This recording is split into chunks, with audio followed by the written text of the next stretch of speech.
ज्ञानवापी से जुड़ी एएसआई की सर्वे रिपोर्ट सार्वजनिक होने पर हिंदू पक्ष के वकील ने बड़ा दावा किया कि मौजूदा ढांचे के निर्माण से पहले वहां एक हिंदू मंदिर मौजूद था। इस पर मुस्लिम पक्ष का क्या कहना है, क्या दावा है, देखते हैं तनिष्क पंजाबी की इस रिपोर्ट में।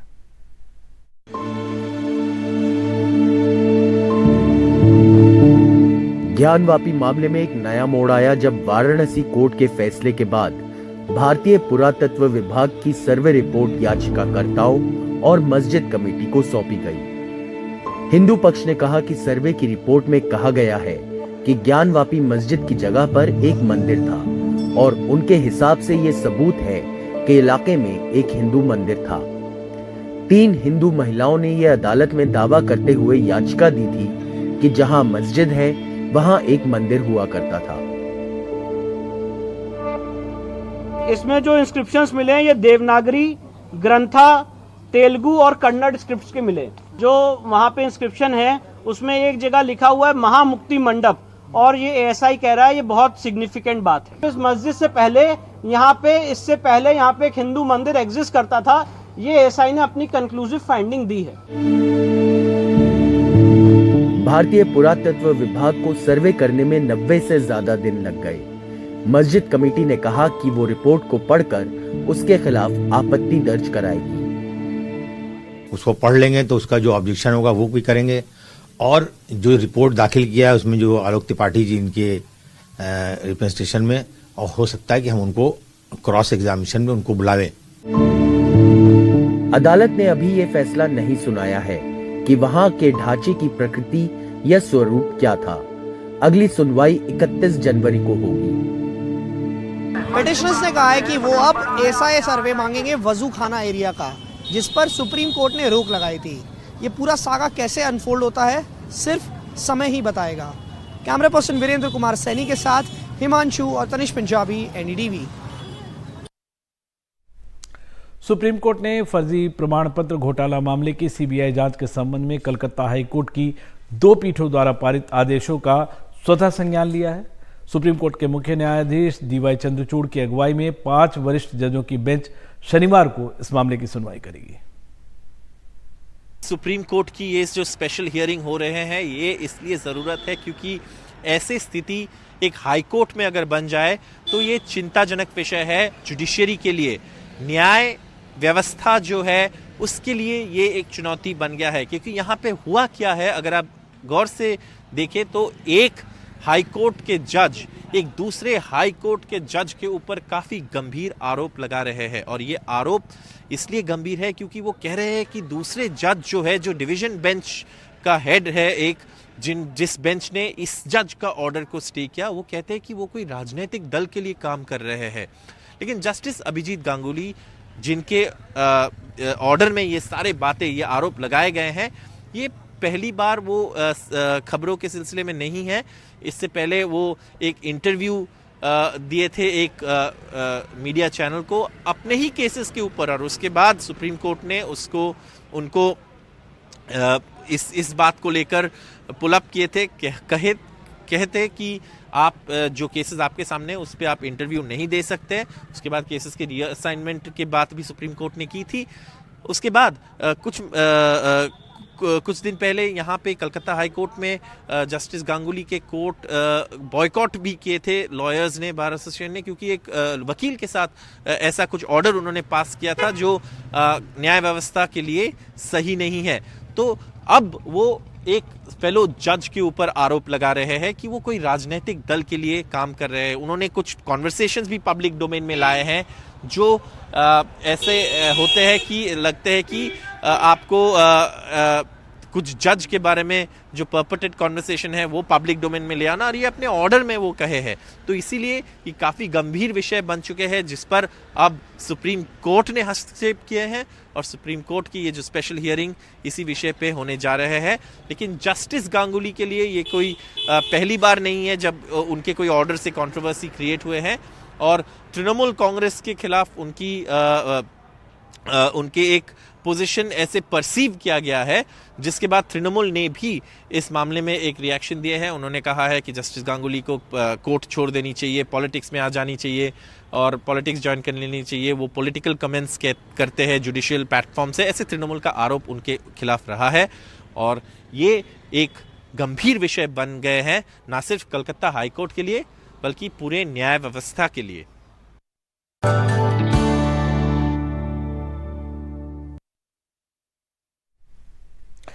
पद्म पुरस्कार पाने वाले लोगों में कई ऐसे चेहरे होते हैं जिनके नाम बेशक सामने ना आए हों, लेकिन उनका काम और उनके काम से देश और समाज को हमेशा फायदा होता रहता है। इस तरह के नायकों को पुरस्कार भी मिलते रहते हैं, लेकिन पद्म पुरस्कारों से उनके काम की महत्ता और बढ़ जाती है।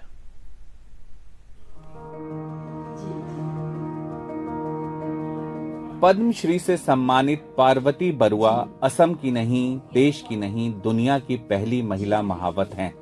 हाथी पकड़ना और उन पर काबू पाना आसान काम नहीं है, लेकिन महज 14 साल की छोटी सी उम्र से उन्होंने बड़े बड़े हाथियों को काबू में करना शुरू कर दिया। वो एक जमींदार की बेटी हैं। बचपन से ही किसी चीज की कमी नहीं रही, लेकिन आराम वाली जिंदगी की बजाय उनको गर्मी, ठंड और बारिश में हाथियों की देखरेख में ज्यादा आनंद मिलता है। मैं पिताजी से पूछा, पिताजी मेरा गुरु है, तो पिताजी से बोला, जे पिताजी मैं ये काम करने मांगती हूँ, जानने मांगती हूँ इस कला को। तो उन्होंने बोला ठीक है, अगर तुम्हारी इच्छा है और कष्ट अगर सह सकते हो तो करो। पद्मश्री से सम्मानित झारखंड के सरायकेला की चामी मुर्मू अब तक 30 लाख पेड़ लगा चुकी हैं। 1996 में उन्होंने ये सिलसिला शुरू किया और उनके साथ तकरीबन 3000 महिलाओं ने इस सिलसिले को आगे बढ़ाया। उन्होंने 40 से ज्यादा गांवों की 30,000 से ज्यादा महिलाओं को स्वयं सहायता समूहों से जोड़कर आसपास की सूरत ही बदल दी है। पेड़ काटने वाले माफिया के खिलाफ वो हमेशा डटी रही हैं। न जाने कितने पुरस्कार उनको अब तक मिल चुके हैं। केंद्र सरकार को धन्यवाद देना चाहूँगी कि आज इस लायक समझा, और इस धरती माता को भी मैं धन्यवाद देना चाहूँगी कि आज इस क्षेत्र में सेवा करने का मौका मिला। बहुत कुछ संघर्ष किया और आगे बढ़ने का एक जुनून था। 12 साल की उम्र से दुनिया को हरा भरा करने के काम में जुटे हैं पुरुलिया के दुखू माझी। तरह तरह की रुकावटों की वजह से वो पढ़ लिख नहीं सके, लेकिन पेड़ लगाने के काम में उन्होंने कोई बाधा नहीं आने दी। वो रोज साइकिल से निकलते हैं अपने अभियान पर। वो अब तक 5000 से ज्यादा बरगद, आम और ब्लैकबेरी के पेड़ लगा चुके हैं। खूब भालो लगছে। सम्मान मिलने से मैं बहुत खुश हूँ। मैंने कई तरह के पेड़ लगाए हैं। अब तक 5 से 6 हजार से ज्यादा के पेड़ लगा चुका हूँ। तकरीबन 25 साल पहले एक हादसे के बाद गुरविंदर सिंह खुद चल फिर नहीं सकते हैं, लेकिन दूसरों की सेवा के लिए हमेशा तैयार रहते हैं। वो सिरसा जिले और आसपास के इलाकों में बुजुर्गों, बच्चों और दिव्यांगों के लिए उम्मीद की किरण है। उनका आश्रम सैकड़ों असहायों को छत और भोजन देता है। उनके ट्रस्ट की मुफ्त एम्बुलेंस सेवा का फायदा हजारों लोग उठाते हैं। भाई कन्हैया जी के दिखाए सेवा के रास्ते पर चलते हुए इस सेवा को, इस पूरी हमारी टीम को जो भारत सरकार ने पद्मश्री के लिए नॉमिनेट किया है, तो उससे एक प्रेरणा तो मिलती ही है, हौसला भी मिलता है और वो मिला भी है। और मैं भारत सरकार का, हरियाणा सरकार का इसके लिए बहुत बहुत धन्यवाद करता हूँ। ये वो लोग हैं जिन्होंने बिना किसी लालच के सेवा के क्षेत्र को अपनाया। बरसों तक इनके काम पर किसी की नजर नहीं गई, लेकिन इन्होंने अपना रास्ता नहीं छोड़ा। तमाम तरह के दिक्कतों के बाद भी जुटे रहे। इन लोगों के काम किसी की मदद करते हैं तो किसी को प्रेरणा देते हैं। यही इनकी सबसे बड़ी पूंजी है।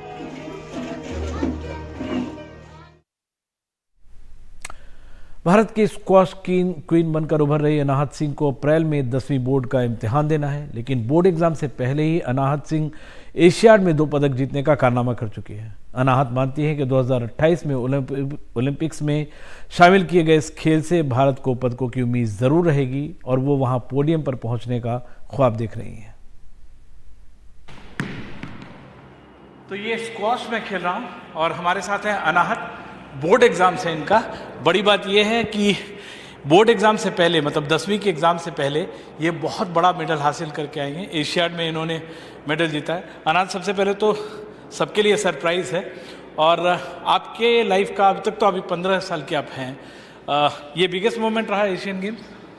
हाँ, मैं सारे एथलीट्स के लिए एक ड्रीम होता है एशियन गेम्स में मेडल जीतना, और मुझे 15 साल में ये अपॉर्चुनिटी मिली। मतलब बहुत प्राइसलेस अपॉर्चुनिटी है और मैं बहुत खुश थी जब मैं जीती थी मेडल। अच्छा, मैंने आपको काफ़ी साल पहले से देखा कि आप स्क्वॉश में काफ़ी सारे जो एक तरह से रिकॉर्ड बनाते हुए जा रही हैं एज के हिसाब से भी, लेकिन आपने शुरुआत बैडमिंटन से की थी, शायद साइना नेहवाल को देख के, पीवी सिंधु को देख के।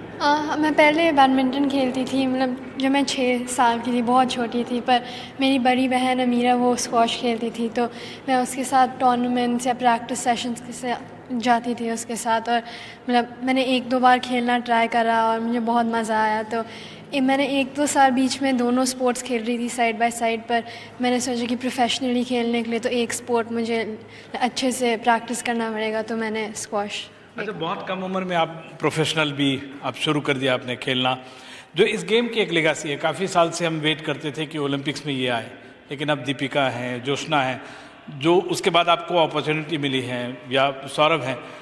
कितना जो स्क्वॉश जो सर्किट है उसमें ये कितना एक्साइटमेंट है कि ओलंपिक्स में आ गया? आपके लिए भी ये ड्रीम है कि ओलंपिक में पहुंचना? मतलब बहुत देर से सारे स्क्वॉश प्लेयर्स वेट कर रहे हैं कि ओलंपिक्स आए, मतलब, और अब ये अनाउंसमेंट हुआ था जब स्क्वॉश ने बहुत अच्छा करा था एशियन गेम्स में, मतलब सबसे बड़ा मेडल टैली जो पहले कभी नहीं हुआ है, और मतलब टाइमिंग भी बहुत अच्छा था जब ओलंपिक्स में आया था, और सब लोग इतने खुश थे। मतलब बहुत लॉन्ग टाइम वेटिंग का न्यूज़ है, और हाँ, सब लोग अभी बहुत टाइम बचा, पर सब लोग इसके लिए ओलंपिक्स के लिए ट्रेन करेंगे। इतना बड़ा इवेंट है और सब लोग का गोल होता है कि ओलंपिक्स में मेडल जीते। इंडियंस कहाँ पे हैं अगर आप रेट करें, और आपका क्या मतलब ओलंपिक्स में पहुंचना ड्रीम है, वहाँ मेडल जीतना ड्रीम है, और कितना रियलिस्टिक है? जैसे मैंने बोला था, अभी बहुत टाइम है, 5 साल अभी भी बचे हैं ओलंपिक्स के लिए, पर देखता है कौन इतना। ये 2028 में एंट्री होगी इसको। बहुत टाइम है, और जो भी नेक्स्ट 5 साल में ट्रेन करेगा अच्छे से, पूरा फोकस करेगा कि उनको सच्ची में मेडल चाहिए, जिसको भी सबसे ज़्यादा डेडिकेशन लगाता है स्पोर्ट में, मतलब उनका ही मेन है। अभी जो भी अच्छा है, मतलब 5 साल में पता नहीं कौन अपकमिंग प्लेयर हो और कौन। आपका तो ड्रीम है? हाँ, 100% सब लोग का ड्रीम होता है ओलंपिक्स में मेडल जीतना। मेडल जीतना। और आपको लगता है रियलिस्टिकली इंडियन वहाँ पे हैं? इंडियन स्क्वॉश में मतलब टॉप कंट्रीज़ में हैं, पर होता है, जैसे मैंने बोला, डिपेंड करता है कौन सबसे ज़्यादा इनपुट डालेगा 5 साल में और सबसे ज़्यादा फोकस लगाएगा स्पोर्ट में। लॉन्ग रूट है वो अभी, लेकिन उससे पहले जो एक बड़ी बात है कि आपका बोर्ड एग्जाम्स है, तो कौन सा ज़्यादा डिफ़िकल्ट है, एशियन गेम्स में मेडल जीतना, ओलंपिक्स का ड्रीम करना, या बोर्ड एग्जाम्स?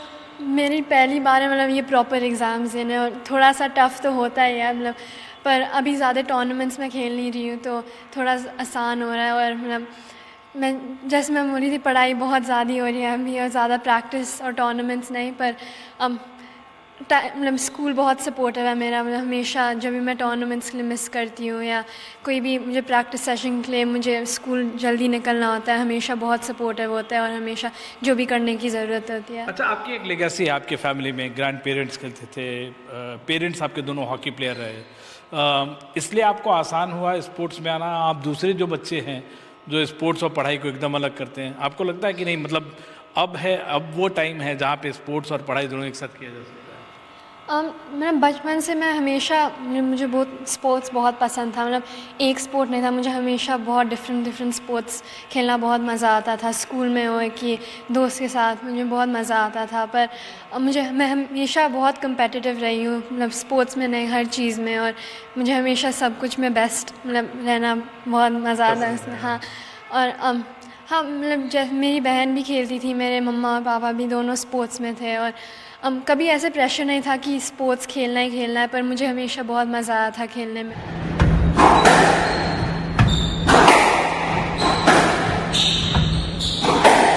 क्या बोर्ड का मार्क्स आप अपना कोई टारगेट रखा है, जैसे ओलंपिक्स का टारगेट रखा है? मैं जो भी टॉप जो मतलब मार्क्स हैं मतलब सबसे हाईएस्ट। चलिए, wish you all the best for your exams, और उससे भी बड़ी शुभकामनाएं आपको ओलंपिक्स के लिए, क्योंकि अभी 4 साल हैं लेकिन तैयारी कर रही हैं। और ये बड़ी बात है कि ये इस लड़की को मौके आए तो इन्होंने पहले बैडमिंटन खेलती थी, फिर स्क्वॉश में आई और अब ड्रीम अपने बड़े कर रही हैं। और एक जो खास बात होती है इस तरह के चैंपियन प्लेयर में, हर चीज़ में परफेक्शन चाहिए, बेस्ट चाहिए, चाहे पढ़ाई हो या खेल हो। ये बहुत बड़ी बात है। दिल्ली से कैमरामैन मनोज ठाकुर के साथ विमल मोहन, NDTV इंडिया।